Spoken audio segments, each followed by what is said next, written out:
Yo tengo la versión Reina Valera, dice, oh, cuánto amo tu ley. Todo el día ella es mi meditación. Esto dice el salmista.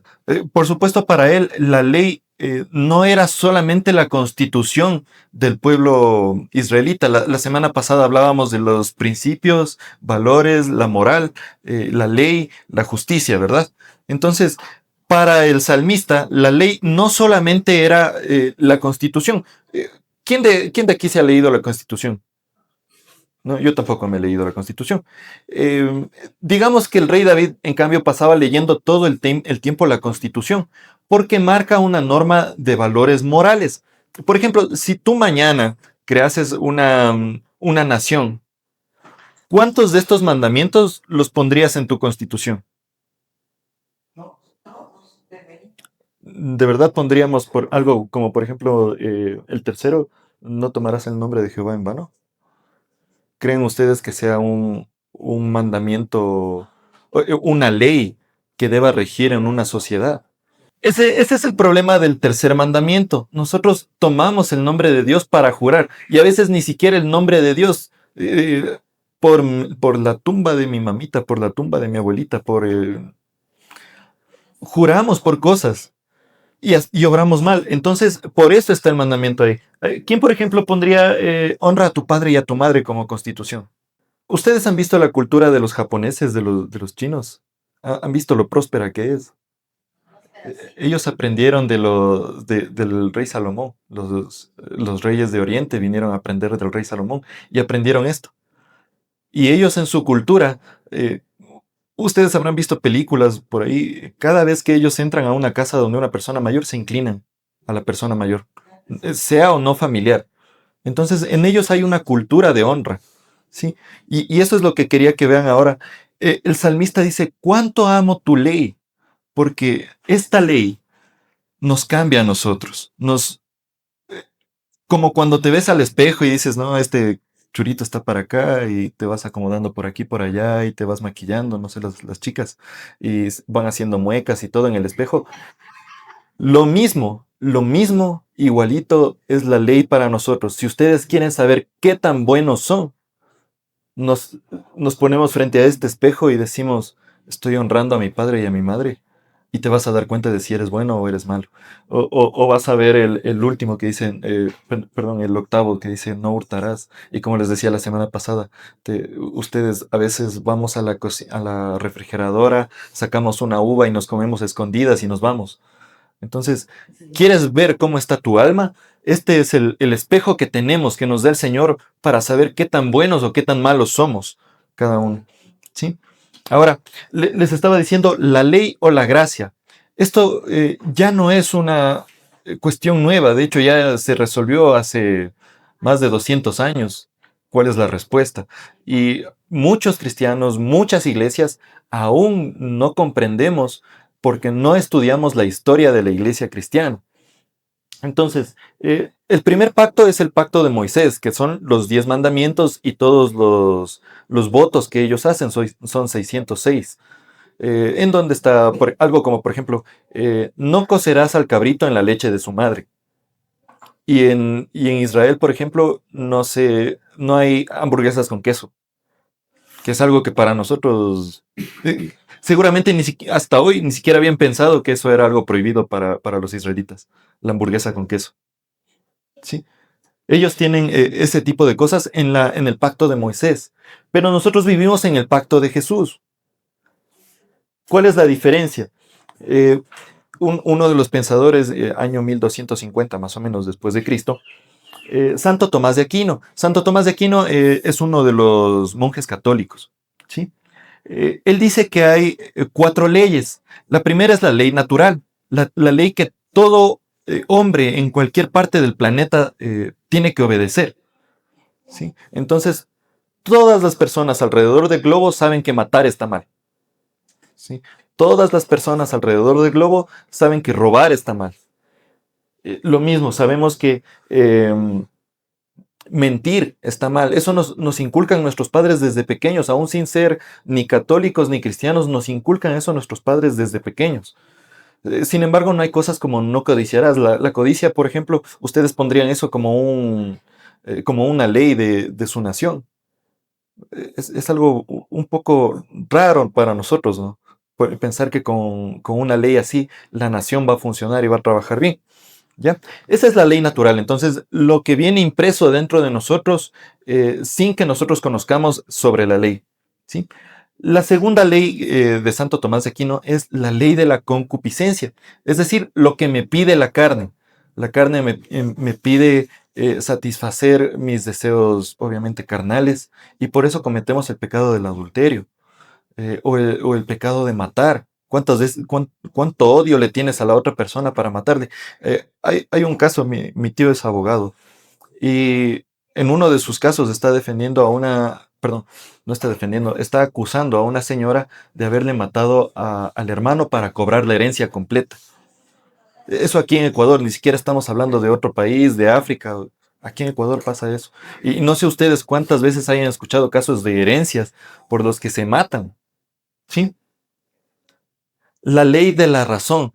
La ley de la razón entra porque estudiamos la ley de Moisés y ese era el problema de los hebreos, de los judíos. A pesar de que la tenemos en nuestra mente, a pesar de que ellos la estudian desde pequeños, cuando el niño llega a los 12 años allá, el niño ya se sabe la Torá de memoria, algo que nosotros no aprendemos todavía. Es decir, se sabe Génesis, Éxodo, Levítico, Números y Deuteronomio de memoria, algo que nosotros no lo ponemos en práctica. El niñito está graduado en eso a los 12 años y es considerado un adulto para ellos a los 12 años, porque ya entiende sobre la ley. Pero esta ley no te salva. Esta ley únicamente te condena y te dice cuán malo eres. Entonces ellos obedecen la ley por miedo. Lo mismo, honrarás a tu padre y a tu madre, tiene mucho que ver con una dictadura, ¿verdad? ¿Se han puesto a pensar en eso alguna vez? Llevo 2 días pensando así, si mi padre hubiera sido un dictador. Eh, por miedo se obedece a la ley. ¿Cuántos han tenido miedo de pecar, de caer en algún pecado? Y la última es la ley del amor de Cristo. La semana pasada, me parece que era la semana pasada que les hablaba de que yo normalmente voy en la vía, de hecho, ayer era en la mañana, tenía que venir acá a la alabanza y tenía que bajar al aeropuerto temprano. Entonces bajé la ruta viva. A 156 me marcó el radar. No es por... Los radares no están funcionando, por si acaso. No hay multas, pero sí aceleran. Entonces iba pasando a 156. La ley del Estado, la Constitución me dice que el límite de velocidad es de 100. Ahora, estoy dispuesto a obedecer esa ley. ¿Por qué no estoy dispuesto? Porque no le tengo miedo al de tránsito. Hasta que me detiene el de tránsito, yo no le tengo miedo. Ni al peligro. Bueno, aunque en mi caso, soltero, sin hijos. Qué peligro, mi hermana, qué peligro. Entonces, no le tengo miedo a la ley, a la constitución. Tampoco le tengo miedo al oficial de tránsito. Por eso no obedezco la ley. Sin embargo, los que están casados, todos manejan despacio porque la ley que está en la casa, esa es más importante. Entonces es por amor que hacen eso, que bajan la velocidad, es por amor que van tranquilos en la vía cuando está ella. Un hermanito al fondo ya se está golpeando la frente. Yo le conozco a mi hermanito. Ahora, lo mismo pasa con la ley del amor de Cristo. Entonces, ya no obedezco la ley por miedo, sino que la debo obedecer porque amo al Señor. Porque he aprendido que al dar honra a mis padres, por ejemplo, la nación puede hacerse más grande. Puede ser un mejor gobierno. De hecho, tendríamos un mejor gobierno y mejores gobernantes si aquí en Ecuador existiera la honra al padre y a la madre como debe ser. Sin embargo, no la hay. Entonces, ahora sí vamos a estudiar uno por uno los 10 mandamientos. ¿Sí?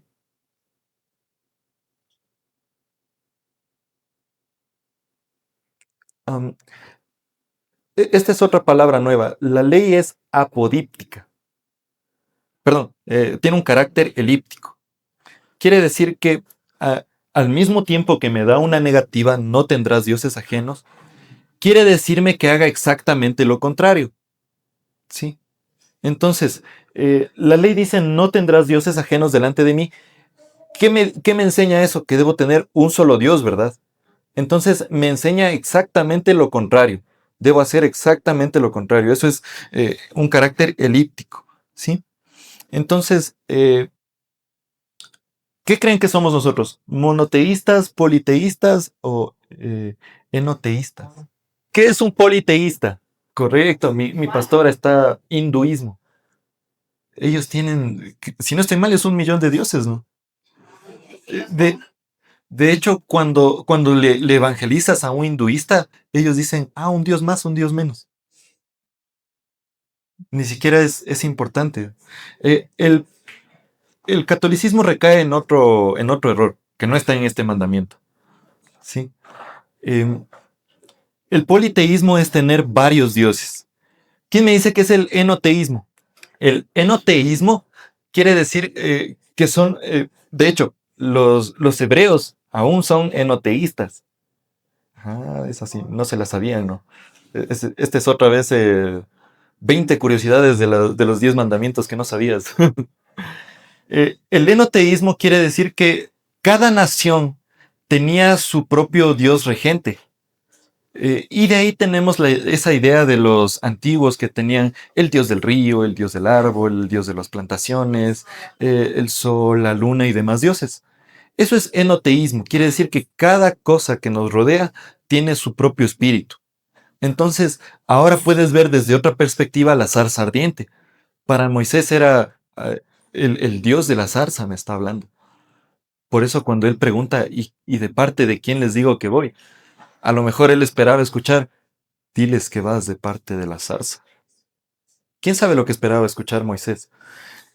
Eso es el enoteísmo. Los hebreos aún son enoteístas. En medio de la Biblia, tú puedes encontrar que tienes al dios Dagón, al dios Baal, y que Jehová siempre se opone a ellos, porque ellos son idolatría, ellos no son dioses verdaderos, son dioses que los crea el ser humano. Y nosotros, el hombre caído del Edén, es muy propenso a crear este tipo de dioses. Y les voy a decir otra vez, nosotros como cristianos, ni siquiera voy a tocar tanto la parte católica, nosotros como cristianos estamos acostumbrados a las supersticiones.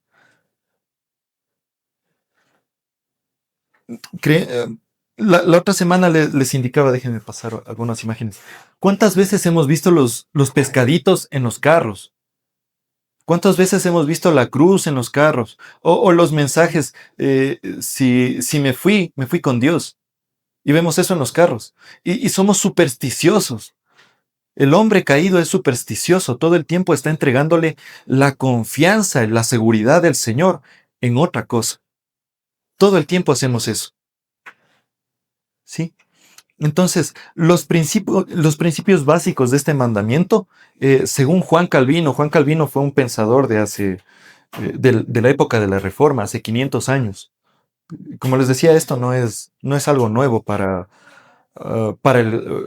la cultura cristiana. Esto es algo que ya se debatió hace muchos años. Sin embargo, como somos personas que nacemos en otro siglo, tenemos que volver y aprender otra vez todo de nuevo. En la época de la Reforma, hubo peleas entre los cristianos protestantes, que vendríamos a ser actualmente nosotros lo que nos llamamos evangélicos. En ese tiempo nos decían protestantes y querían matarlos a los protestantes. Eh, Hubo la discusión de si tener dioses ajenos incluía a los santos conocidos actualmente por la Iglesia Católica. Y no tiene nada que ver lo uno con lo otro. Pero en el primer mandamiento tenemos la adoración. ¿Quién se acuerda qué les decía la otra semana de la adoración? La adoración es una actitud que tenemos nosotros de agradecer a la persona que nos liberó de la esclavitud. Entonces es ese momento en el que tú le abrazas a la persona que te liberó de la esclavitud, de ese mal momento. Puede ser el que te dio la solución para nosotros.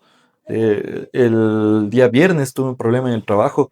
No se imaginan la angustia que sentí. Estaba en Yaruquí, tenía que volver enseguida a la oficina. No tienen idea de la angustia que sentí. Venía orando y cuando llegué a la oficina, mi jefa me saludó como que no pasaba nada. Y yo salí, gracias Señor, eres lo máximo. Esa actitud de agradecimiento, de postrarme delante del Señor, eso es adoración. Y ese es un principio básico de este mandamiento. No puedes adorar a nada así, a nada en la tierra, de la misma forma en que adoras al Señor. Ese es el primer principio de este mandamiento. El segundo va de la mano, confianza. ¿Cuántos hacen más cosas que solamente orar al Señor y dejarle la carga al Señor y comienzan a elucubrar cosas místicas? Por ejemplo, estos son mis zapatitos de la suerte, hoy me pondré los zapatitos de la suerte para ir a hacer tal cosa. Hacemos cosas místicas todo el tiempo y recaemos en magia nosotros, como si eso pudiera salvarnos. Y aún al mismo nombre de nuestro Señor lo usamos. Yo he escuchado personas, en el nombre del Señor este trabajo me va a salir. Y usamos el nombre de Dios en vano. No está mal la afirmación que acabo de hacer, pero ¿es falta de confianza eso?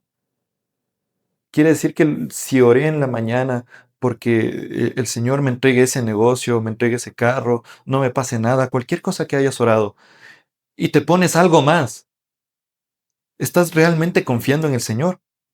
¿O estás cayendo en no tendrás dioses ajenos delante de mí? Y estás usando cosas, anillos, collares, aretes, no sé, las chicas, lentes, no sé lo que te puedas imaginar, cualquier cosa que digas, esto es mi amuleto de la suerte. O este es el número de la suerte, le voy a apostar a la lotería. ¿Sabían que los cristianos no jugamos a la lotería? Entonces, mi confianza debe estar puesta únicamente en el Señor. No puede estar puesta en nada más. ¿Sí?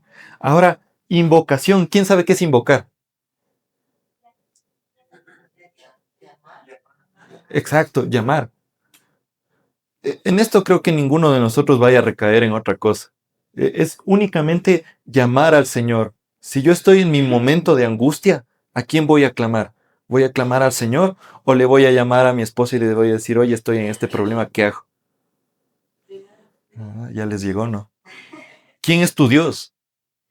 ¿Quién es tu Dios? ¿Es tu esposa? ¿Es tu trabajo? ¿Son tus hijos? ¿O es el Señor? Entonces, a esto se refiere el primer mandamiento, ¿sí? Y la última es acción de gracias. Sí, cuando ya te sale lo que tú querías, cuando ya lograste la victoria, ¿a quién agradeces? ¿Vas y celebras primero en tu familia o celebras primero con el Señor y le das gracias al Señor? Entonces, te das cuenta cuál es el primer mandamiento y todo lo que esto implica. Y ya no solamente implica que yo no, como no tengo imágenes de otra cosa en la casa, como no soy hinduista y no tengo el gatito que llama clientes en la casa, ya cumplí con el primer mandamiento, ¿verdad? Y ahora se hizo más grande el primer mandamiento, ya no es solo eso, ¿sí? Ahora vamos con el segundo mandamiento. Este sí es en el que recaen nuestros hermanitos, primitos, primitos lejanos. No te harás imagen ni ninguna semejanza. Y, por favor, alguien debe tener por ahí abierto Éxodo 20, ¿verdad? Leamos el mandamiento completo.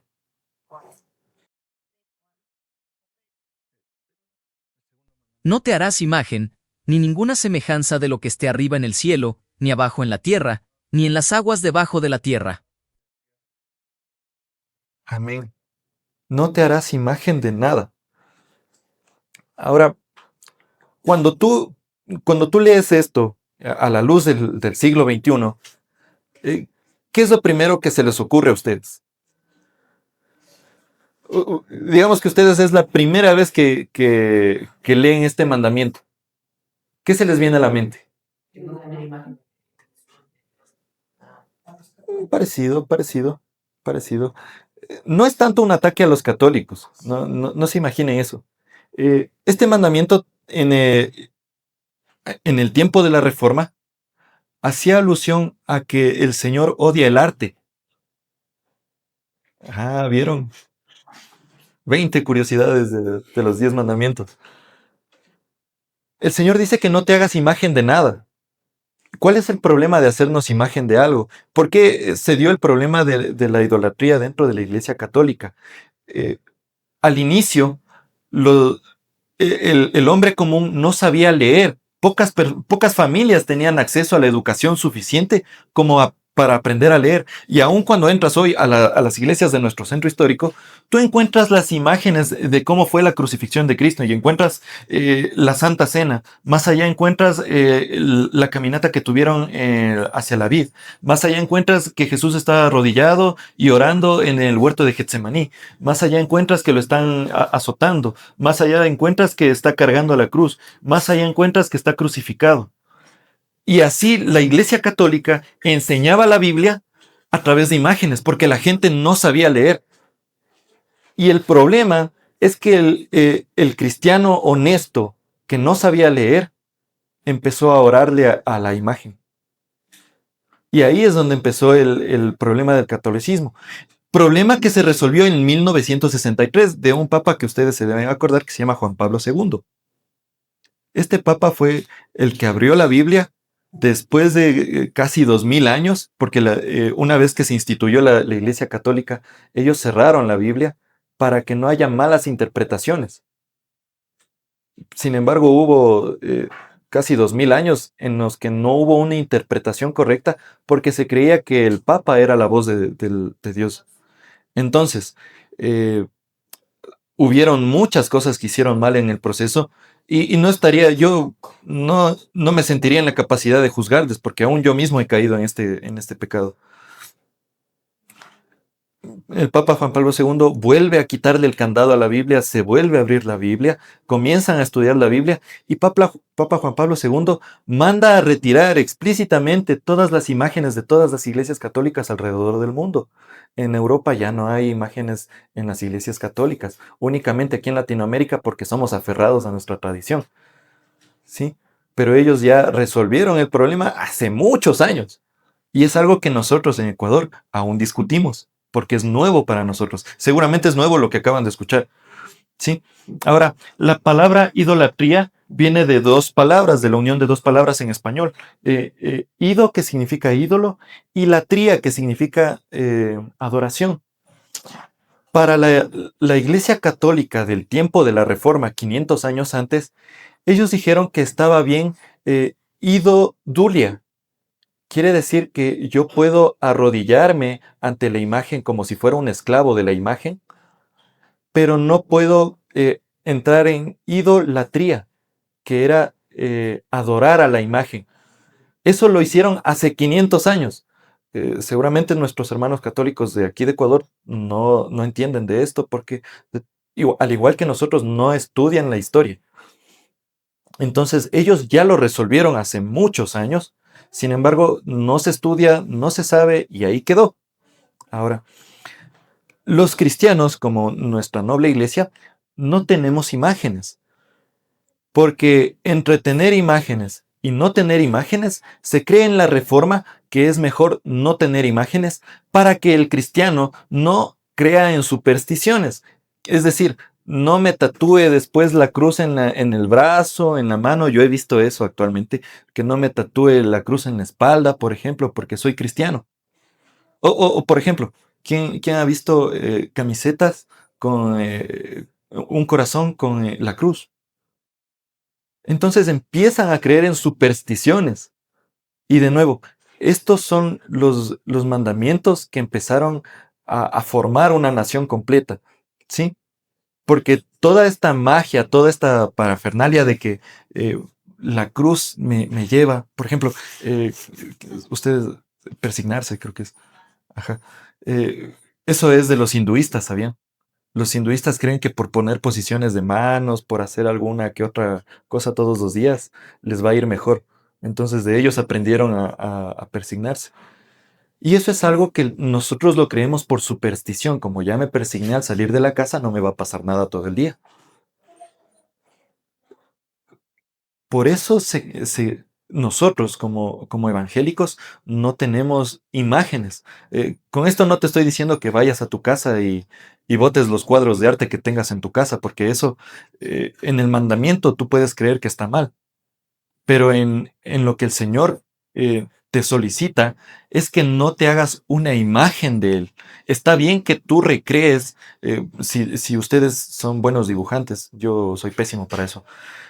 Si ustedes son buenos dibujantes y quisieran explicarle a los niños chiquitos cómo fue, por ejemplo, que Jonás estaba dentro del pez y tú dibujas un pez y te haces a Jonás ahí adentro, eso está bien. Eso para nada está mal. El problema es cuando comienzas a imaginarte cómo era Jesús. Ahí nace el problema, porque comienzas a tener ideas de cómo era el Señor. Y la otra hermana, mi hermano Dieguito, decía que tal vez Jesús era de color, porque en esa zona son trigueñitos, no son blancos, de ojos azules, con barba rubia, y son más oscuros. Entonces, ese es el problema de este mandamiento, ¿sí? ¿Ya? Ahora, por favor, ayúdenme leyendo el tercer mandamiento. No tomarás el nombre de Jehová tu Dios en vano, porque no dará por inocente Jehová el que tomare su nombre en vano. En nuestra constitución no existe este parámetro. En la constitución de los Estados Unidos sí. Y de hecho hay condenas en las que si el policía te graba por ejemplo, dicen algo como, le juro por Dios al policía que yo no he tomado y realmente le hacen la prueba de alcoholemia y sale con alcohol. eh, esa persona es juzgada porque le mintió al policía, porque está en estado etílico, que es un delito aparte. Primero le miente, segundo eh, sí, perdón, pastor, infringe la ley. Y el tercero es porque nombró al Señor en vano, delante del policía. Entonces es juzgado por 3 delitos en una sola frase. Eso en nuestra constitución no está. Ahora, en Estados Unidos eso sí se debate y la constitución general de Estados Unidos sí lo tiene, pero la constitución de cada estado, las leyes de cada estado no la tienen. Y hay debates allá por eso. Ahora, ¿cuántos de ustedes creen que esto sería prudente para nuestra constitución ecuatoriana o la constitución de tu propia nación? Como mi hermana dijo hace un momento, muchas personas juran y toman el nombre de Dios en vano. Y de hecho, en un juicio aquí en Ecuador, eh, ponen la Biblia y jura decir toda la verdad, solamente la verdad, y caso contrario, sea Dios juzgándole. ¿Sí? Porque la- lo único que nos hace amar la verdad, lo único que nos hace defender la verdad, es los 10 mandamientos, la misma Biblia. El mandamiento que te dice, no darás falso testimonio. Entonces, como el mandamiento me dice que no debo hacer eso, yo tengo que actuar exactamente a lo contrario. Debo amar la verdad. Por lo mismo, el apóstol Santiago, el hermano de Jesús, dice, pero sobre todo, hermanos míos, no juren por el cielo ni por la tierra, ni hagan ningún otro tipo de juramento para probar lo que dicen. Cuando digan sí, que signifique sí, y cuando digan no, que signifique no, para que no sean juzgados por Dios. ¿Sí? Ahora, si tú tomas el nombre del Señor en vano, el Señor sí te va a juzgar, porque el Señor tiene una cuenta de todo lo que tú hiciste. Tiene un libro escrito con cada uno de tus pecados. Cuando tú aprendes sobre los 10 mandamientos, es decir, ahora que estamos aprendiendo sobre los 10 mandamientos, el Señor sabe que yo el 19 de abril del 2026 te enseñé esto. Y tú mañana vas y se te sale donde tú quieras, se te sale por error. Ay, Dios mío, ya me golpeé el pie. El Señor va a apuntar, Pepito Pérez mencionó el nombre de Dios en vano aquí, este día. Y cuando tú llegues al juicio es posible que te ponga una televisión en high definition, con todos los píxeles que te puedas imaginar, y tú vas a decir, no, ni siquiera me acuerdo, y van a pasar el video ahí, y va a salir Pepito Pérez mencionando el nombre del Señor en vano. ¿Sí? Esa es la primera versión de que mencionas el nombre del Señor en vano. El segundo es un juramento. ¿Sí? ¿Quién me dice cuál puede ser el tercero? Es cuando nosotros le hacemos a Dios testigo de nosotros. El Señor no es tu testigo, no, el Señor no es inferior a ti, ni es tu compañero, ni es una persona más en el estrado, ni dentro del juicio. No podemos hacer eso. Eso es algo que está mal de parte de nuestros juicios, de la forma en que resolvemos nuestros problemas. Si nosotros como personas hiciéramos un poquito más de énfasis en este mandamiento, en lo que dice Santiago, como dice mi pastor Dieguito, ¿dónde estás? Ya estoy llegando ahorita. Y como él dice, nos faltan 3 montañas todavía, pero ya estoy llegando ahorita. Que tu sí sea sí y que tu no sea no. Ese es otro, ya estoy saliendo. Entonces, que tu sí sea sí y que tu no sea no. No es tan difícil. Y la nación entera, realmente el Ecuador entero, tendría otra cultura. Y ahora, para hacer una comparativa, los japoneses tienen una cultura de puntualidad tan arraigada que allá hay la mayor tasa de suicidio por habitante. Porque si ya se va a atrasar o porque no va a cumplir con lo que dijo, ellos del estrés prefieren lanzarse y suicidarse que faltar a la promesa que ellos hicieron.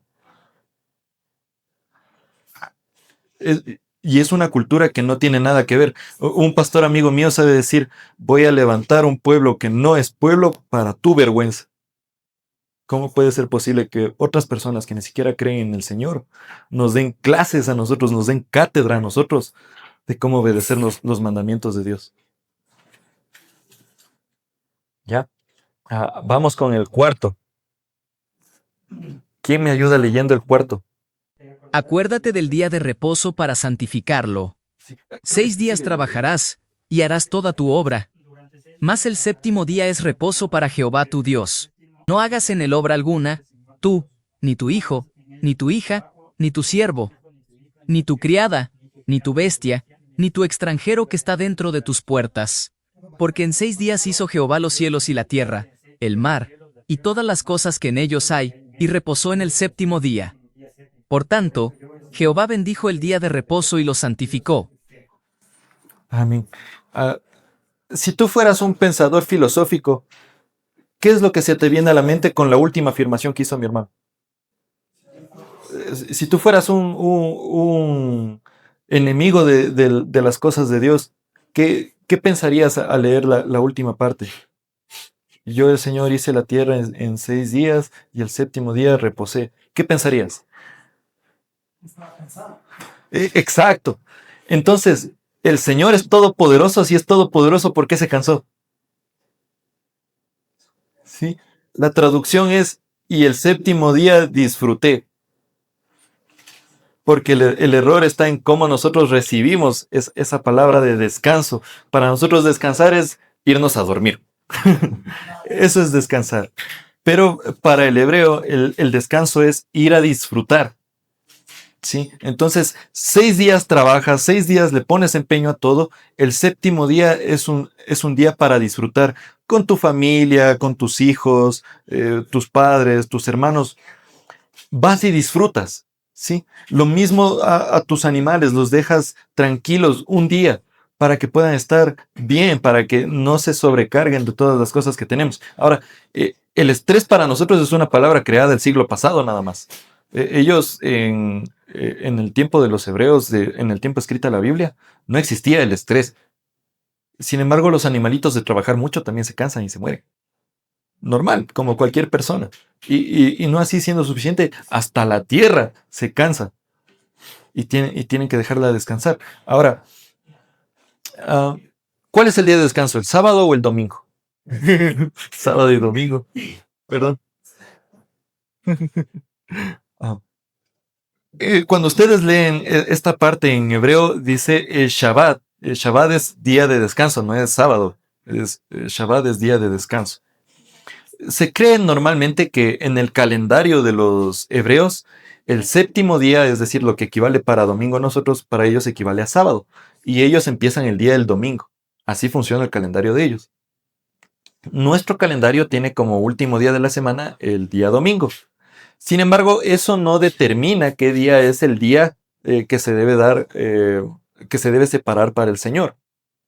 Am, ¿Quién me dice por qué se instituyó el domingo como último día de nuestro calendario en el calendario gregoriano? ¿No? Ya. Se considera que el domingo resucitó el Señor porque muere el viernes en la tarde, sábado se supone que baja al Seol y trae a todos para el día domingo resucitar. Esa es la creencia popular del católico. Sin embargo, si tú cuentas, muere viernes en la tarde a las 6, pasa el sábado a las 6 de la tarde, ¿cuántos días han pasado? El domingo a las 6 de la tarde, ¿cuántos días han pasado? Y el lunes a las 6 de la tarde, ¿cuántos días han pasado? Entonces, en realidad no murió, perdón, o no murió el viernes o no resucitó el domingo. Pero el católico, el calendario greco-romano, que es el que nosotros manejamos, cree que el domingo resucitó el Señor. Y por eso la Iglesia Católica guarda el domingo como el día de reposo para el Señor, porque se supone que ese día resucitó el Señor.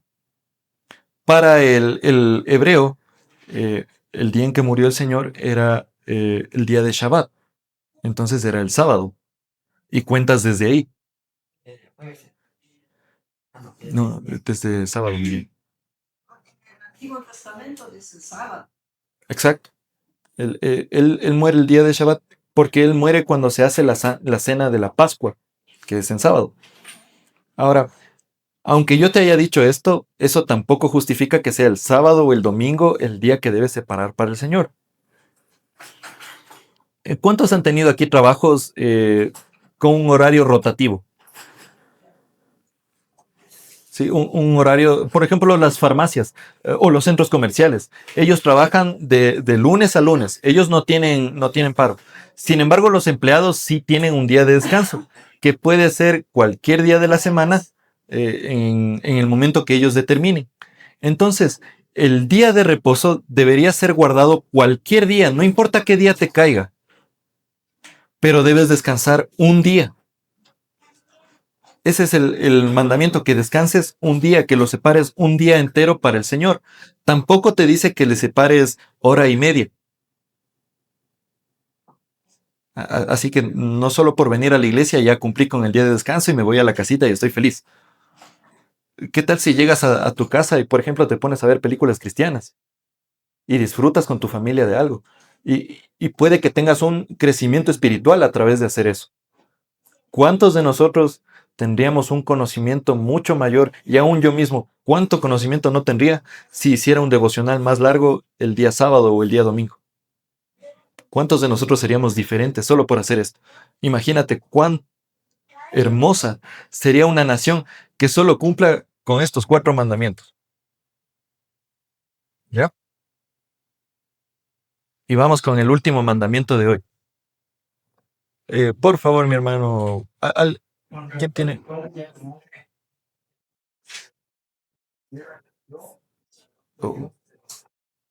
Oh, perdón, déjenme hacer hincapié en algo. Esto es Lucas 14 del 1 al 6. Por favor, ¿quién me ayuda leyendo Lucas 14 del 1 al 6? Aconteció un día de reposo, que habiendo entrado para comer en casa de un gobernante, que era fariseo, éstos le acechaban. Y aquí estaba delante de él un hombre hidrópico. Entonces Jesús habló a los intérpretes de la ley y a los fariseos, diciendo, ¿es lícito sanar en el día de reposo? Mas ellos callaron. Y él, tomándole, le sanó y le despidió. Y dirigiéndose a ellos, dijo, ¿quién de vosotros, si su asno o su buey cae en algún pozo, no lo sacará inmediatamente, aunque sea en día de reposo? Y no le podían replicar a estas cosas. Amén.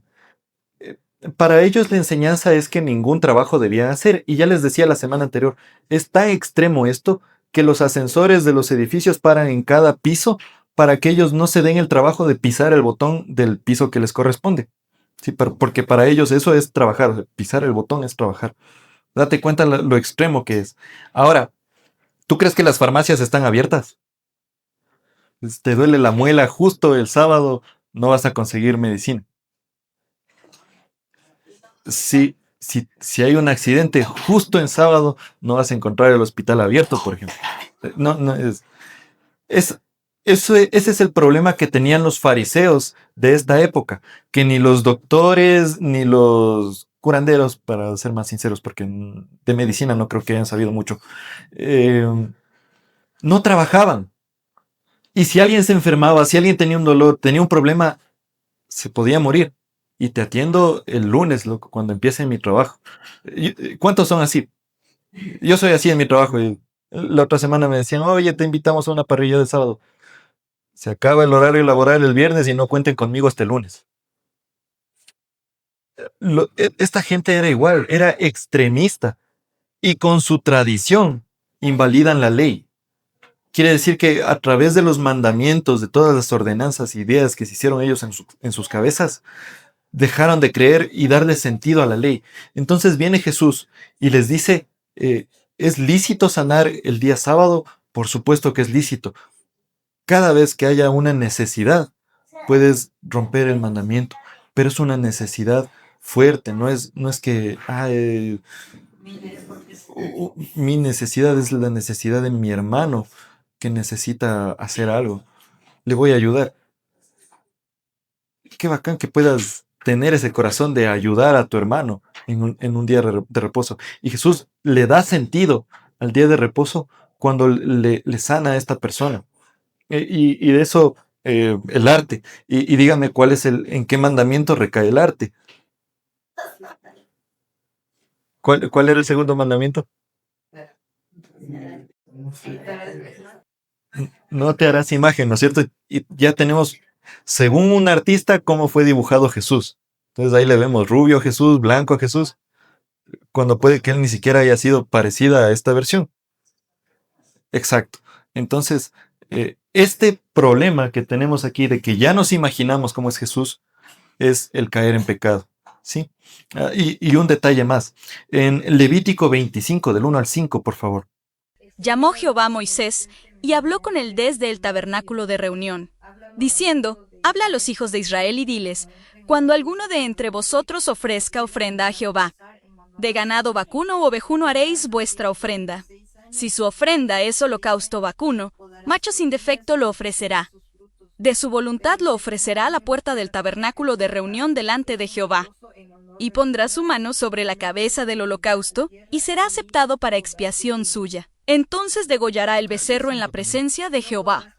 Y los sacerdotes hijos de Aarón ofrecerán la sangre, y la rociarán alrededor sobre el altar, el cual está a la puerta del tabernáculo de reunión. En nuestra cultura agrónoma, se sigue sembrando todos los años, todos los años, todos los años, hasta que la tierra quede infértil y de hecho dicen que esa tierra ya no vale, o venden los terrenos porque esa tierra ya no les sirve. Cuando el Señor te dice que para tener verdadera producción agrónoma, tienes que dejar descansar a la tierra un año, y es entonces cuando vas a sacar tus uvas del tamaño de sandías. Si la ley está escrita por el Señor, quiere decir que tenía un sentido para el Señor, no para nosotros. Y nosotros muchas veces no entendemos por qué obedecemos lo que nuestros papás nos dicen hasta que nosotros somos padres y entendemos por qué nos decía eso papá o mamá. Es lo mismo con la tierra, hasta que nosotros mismos no empecemos a ver cómo funciona la naturaleza, no podemos aceptar los mandamientos o darle un sentido correcto a los mandamientos. ¿Sí? Y ahora sí vamos al siguiente que mi hermano ya leyó. Y me gustaría leerles esto de Efesios. Dice, hijos obedezcan a sus padres como manda el Señor, porque esto es justo. Respeta a tu papá y a tu mamá. Este es el primer mandamiento que está acompañado por una promesa. Así te irá bien en todo y tendrás una larga vida en la tierra. Y el último es, creo que todos somos hijos aquí. Padres, no hagan enojar a sus hijos, edúquenlos con disciplina y la enseñanza del Señor. Ahora, ¿cuánto de esto creen que tenga que ver, por ejemplo, con una dictadura? ¿Cómo creen ustedes que se sostiene el gobierno? Yo les decía al principio, ¿cuántos de ustedes pondrían esto como una ley en una constitución? ¿Cuántos la pondrían como ley? Antes de decirles, ¿no? Nadie levanta la mano, ¿no pondrían esto como ley en la constitución? Sí, dos personas. Dos personas. Bueno, ¿cómo se sostiene un gobierno? Un gobierno se sostiene a través del respeto de la población, porque la población es mucho mayor en número. ¿Cuántos ecuatorianos somos? 18 millones, ¿verdad? Si el presidente Noboa mañana se convirtiera en un dictador y dijera desde mañana ya no somos un país cristiano católico, sino que somos un país hinduista, ¿cuánto del pueblo católico cristiano se va a levantar en contra del presidente? Sin embargo, al primer disparo, ¿cuánto de ese pueblo se va a ir a su casa? ¿Y cuántos realmente pueden decir, de verdad te amo, Señor, después de esta imagen que te acabo de plantear? Los gobiernos se sostienen por respeto. Ahora, la primera versión de gobierno es la más fea, la dictadura. La dictadura únicamente se sostiene por miedo. Es decir, como el Estado, nosotros como ciudadanos le concedimos al Estado la capacidad de la violencia. Entonces, si el delincuente, si el malhechor tiene una navaja, nuestros policías están armados y tienen una pistola. ¿Sí? Si el delincuente tiene una pistola, nuestros policías tienen equipos especiales con fusiles. ¿Sí? Si el delincuente tiene fusiles, nuestros policías, nuestro ejército tiene carros y tanques blindados para entrar donde ellos quieran. Nosotros le concedemos al Estado la capacidad del control de la violencia. Sin embargo, los dictadores usan ese control de la violencia para infundir miedo en la población, lo que les pasó a nuestros hermanos venezolanos en los paros que ellos hicieron, en las huelgas. Fueron asesinados y ya el pueblo no quería levantarse porque iban a ser asesinados por algo injusto. Ni qué justicia tener que sacar a un presidente malvado. Ahora, si toda la población en unísono se levantara en contra de todo este gobierno, toda esta estructura de gobierno, 18 millones de ecuatorianos sí podrían ganar a esa estructura de gobierno, pero el miedo a morir no nos permite hacerlo. Ahora, ¿cuántos de nosotros por miedo a nuestros padres decían, sí, papito, bueno, mamita, en todo lo que se nos ha ordenado en nuestra vida? Ahora, esto es una característica de respeto o de miedo. Si tú vives en una nación gobernada por dictadores, tienes que educar a tu población a tener miedo. Entonces educas diferente a las generaciones. ¿Sí? Ese es el primer modelo de gobierno. Ahora, ¿qué modelo de gobierno tenemos nosotros? Nosotros tenemos democracia, creemos, ¿no? Hasta donde sabemos. La democracia se sostiene por una palabra. ¿Cuántos han leído un libro sobre ética o han estudiado qué es la ética? La ética es la forma en que yo realizo las cosas. Si me dice mi jefe, en mi caso, anda, visita a este local y capacítale en esta aplicación para que ellos puedan vender con esa aplicación. Y yo voy a ese local y solo le dejo la publicidad y salgo corriendo, no estoy siendo ético en mi trabajo, porque yo reporto las fotos de que instalé el material, tengo la firma en la hoja de ruta de que yo le di la capacitación y me fui. Entonces, delante de mi trabajo, yo he cumplido con mi trabajo, pero no fui ético porque no le di la capacitación y la persona ni siquiera sabe cómo utilizar la aplicación. Sí, entonces eso es ética, cómo realizas las cosas diario. Se supone que nuestros gobernantes, que nuestros políticos tienen una ética correcta y por eso se supone que los elegimos. Se supone, porque no he visto eso en la población de ninguna parte de Quito, al menos. Votamos por alcaldes pésimos, distribuidos los votos, Igual en presidentes, creo yo que siempre hemos elegido al menos peor nada más. Y al único que había se lo comieron. Creemos que nuestro gobierno está relacionado con la ética. Ahora, ¿tus padres te inculcaron el principio de la ética? ¿Tus padres cumplieron con su labor de padres a cabalidad? Y no sé, yo no tuve un papá que se sentara conmigo a enseñarme matemáticas. Por eso mismo, durante mi infancia y hasta el colegio, era caidito en matemáticas, hasta que luego ya un profesor me agarró aparte y me enseñó. Ahí aprendí. Pero no fue porque mi papá me enseñara, fue porque otra persona lo hizo. Entonces, la cultura de paternidad en nuestra nación está caída. Y como está caída nuestra cultura de paternidad, nosotros no tenemos buenos gobernantes. Ahora sí, ¿cuántos pondrían esto como una ley de su constitución?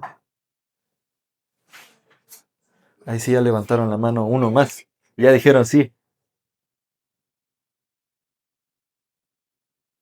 Un detalle más es que el último es la monarquía. ¿Qué es una monarquía? La gobernación por reyes. Eh, Uno de los gobernadores más grandes que existió en Francia, el Napoleón Bonaparte, una vez que ascendió al trono dijo, denme familias fuertes y yo haré de Francia una nación fuerte. Yo haré de Francia la nación más grande de Europa. Y así lo hizo hasta la Primera Guerra Mundial. Francia era la primera potencia del mundo porque tenían familias. Actualmente, después de la Revolución Francesa, ellos son los que tienen esta cultura woke de los LGBTI, de una cultura de enseñarles a los niños que no saben qué género son y que pueden ser un día pan, el otro día pueden ser un animal y sentirse y ser lo que ellos crean dentro de sí mismos. Actualmente Francia está destruida por esta misma cultura, siendo ellos mismos los que en otro tiempo eran los principales defensores de la familia. ¿Sí? Entonces, imagínate ahora qué tan fuerte sería nuestra nación, qué tan poderoso sería el Ecuador con el pequeño tamaño que tenemos, con todos los inmensos recursos que hemos tenido a través de la historia.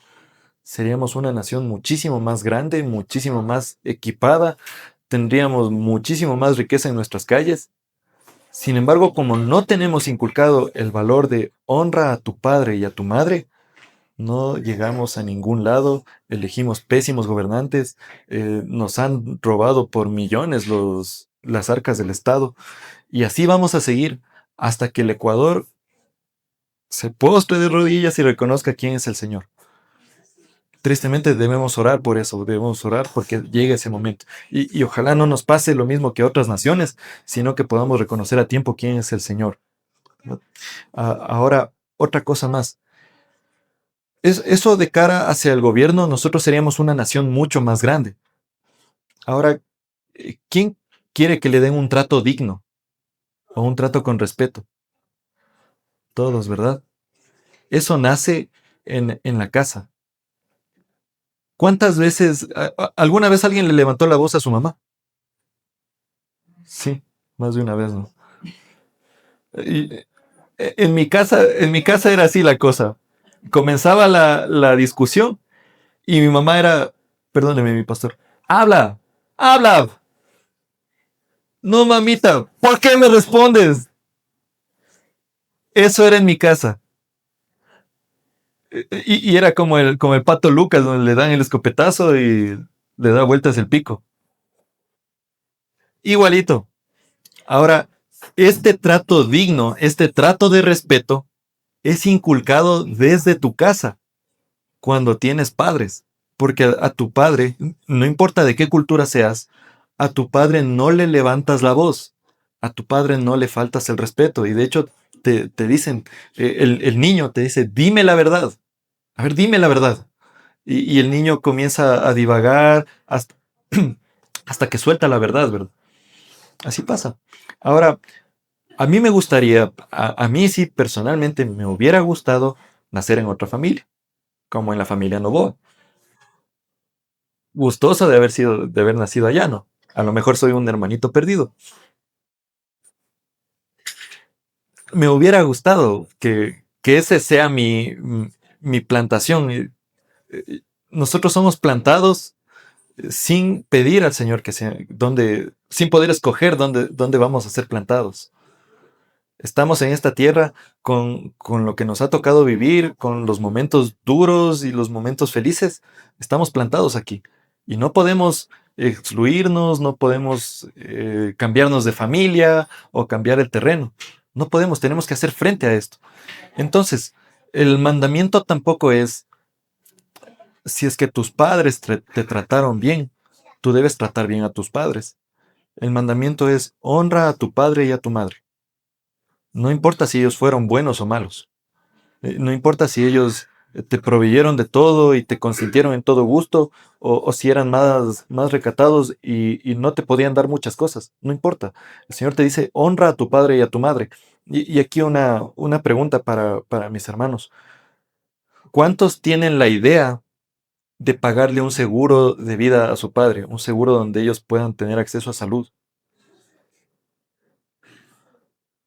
¿Cuántos de nosotros estamos dispuestos a pagar eso? Yo tengo ese plan, yo tengo que, ya en unos 5 o 6 años más, ya tengo que comenzar a pagar un seguro para que ellos puedan hacerse atender. Y en esos días difíciles que tarde o temprano van a llegar, que ellos tengan un sustento y puedan decir, bueno, me duele esto, voy al doctor y es gratis porque mi hijo está pagando, porque me está dando honra. ¿Cuál es la cultura que nos enseña la Biblia sobre nuestro comportamiento? Y ahora, a la luz de estos 5 primeros mandamientos, ¿podrías decir que eres una buena persona? A la luz de los 5 mandamientos, ¿podrías decir que si cumpliéramos solamente con estos 5, no tendríamos una nación mucho más fuerte? Sería otro vivir, el diario vivir en Ecuador. No habría ni siquiera asesinos en la costa. Sería muy distinto el país. Solamente por 5 de los mandamientos. Ahora me gustaría que vengan la próxima semana a las 7 de la mañana. Porque la próxima prédica de salir más larga, mis hermanos. Me gusta, he estado aprendiendo sobre esto y me gusta enseñarles. Y sobre todo, tengo que enseñarles lo que es la verdad. Porque nosotros, el cuerpo pastoral de la iglesia, si no les enseñamos que las imágenes, por ejemplo, aquí, ¿a quién tenemos? ¿Y a quién más? Y las chanclitas. Es otra imagen del Señor. Si nosotros enseñamos que hacerse imágenes está mal, nosotros como pastores también caemos en el mismo pecado de la idolatría y somos tal vez más culpables que las personas que están abajo. Ahora, ve tú a casa, yo sé que mis hermanos tienen hijitos, ve tú a casa y enseña esto a tus hijos. Y al igual que como la mamá le repite al niño, baja la tapa del baño, repíteles todos los días hasta que aprendan, hasta que nos quede en nuestra cabeza. Esa es nuestra tarea como padres, como ser buenos padres. Y si somos hijos, todos aquí somos hijos, empezar a considerar a nuestros padres. Solo con esto, nuestra nación, y yo les aseguro que hasta la misma iglesia va a ser mucho más fuerte, mis hermanos. Les agradezco por haber venido, mi pastor. Como dice David, ¿verdad? Si solo cumpliéramos estos 5 mandamientos, ¿cómo sería nuestra nación? ¿Cómo cambiaría totalmente?